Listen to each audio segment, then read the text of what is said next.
We live in a culture that has quietly elevated work from a means of survival to the central pillar of a meaningful life. This ideology, often called workism, promises fulfillment and identity through our careers, but more often delivers burnout and a hollow sense of self. The modern pursuit isn't just for a paycheck, but for a purpose, leading many to pour excessive hours and emotional energy into their jobs. This book argues against that all-consuming approach, proposing instead the framework of a good enough job, one that provides financial stability without demanding your entire soul. The journey away from workism begins with recognizing how our self-worth becomes dangerously entangled with our professional output. Consider the story of a talented chef who co-founded a celebrated food company.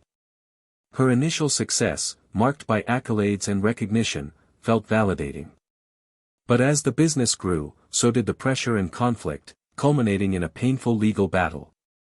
Stepping away was not a defeat, but a necessary act of preservation. Her time away allowed her to reconnect with herself beyond the title of entrepreneur. Her eventual return to work, on her own terms, illustrates a crucial lesson: your value is not your valuation. By deliberately creating distance, she was able to reclaim her identity and build a life where work is a part, not the entirety, of her story. This over-reliance on work for meaning is often a symptom of a broader societal shift, the decline of traditional community structures. As participation in religious groups and civic organizations has waned, the workplace has rushed in to fill the void. It now provides many with their primary sense of belonging, purpose, and daily social interaction. However, this is a fragile foundation. Companies restructure, markets shift, and layoffs happen. Basing your core identity and social world on something so inherently unstable is a recipe for crisis. The antidote is intentional community building outside the office. This doesn't require joining a church, but it does mean seeking connection through shared interests, hobbies, and regular gatherings with friends. Diversifying your sources of fulfillment creates a resilient safety net, ensuring that a bad day or a lost job doesn't collapse your entire world. These patterns don't start in the cubicle, they are ingrained from a young age. We are taught to equate achievement with worth, to see our resumes as our life's scorecard. A journalist's story reveals this trap.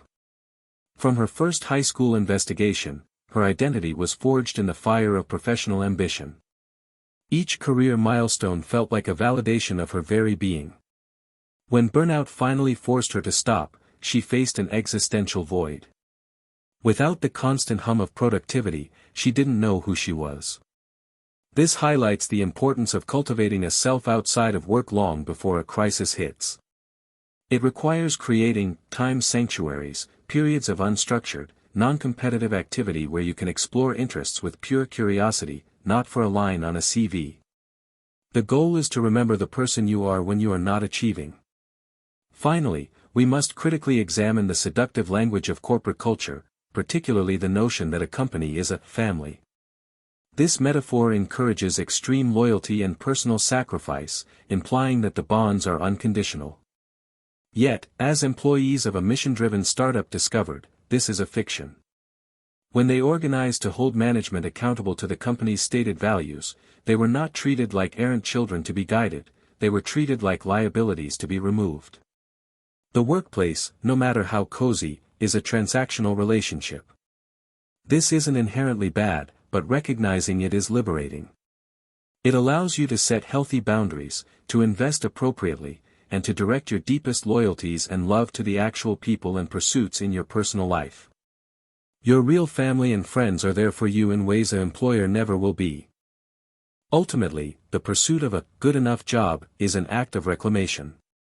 It is choosing to see your career as a component of a good life, not the sole source of it. It means doing work you find respectable and engaging, but fiercely protecting the time and energy for everything else that makes you who you are: your relationships, your hobbies, your quiet moments, and your community. By defying the cult of workism, you don't diminish your professional life, you enrich your human one. You write a story where work is a chapter, not the entire book.